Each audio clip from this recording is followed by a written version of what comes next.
Susundo ako ng bata ngayon.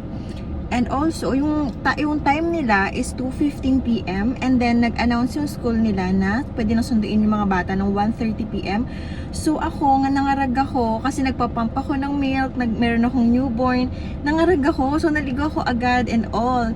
Tapos ngayon, sobrang init. And nakakaramdam ako ng kaba kasi after kong mga anak, so that was last March, ngayon lang ako magdadrive ulit kasi wala na akong choice. Yung asawa ko nasa trabaho, tapos yung uncle ko umalis na. Usually siya yung nagsusundo sa anak ko. So ayun lang, alis na tayo. Sobrang init sa labas. Tinitignan ko pa lang dito sa side mirror ko.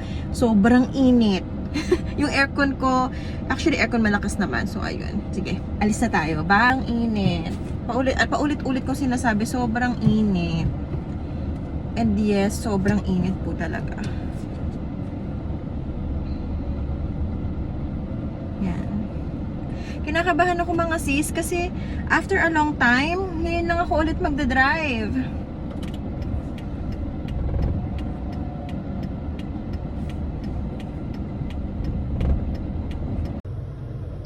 Yan ang aking mga dala. Matcha, shades, bags, ang cellphone.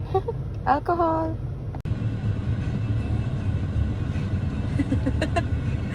Masungit siya today. Hi. Ano ka, Marcos? Second place? First, First place. badminton. First place siya sa badminton.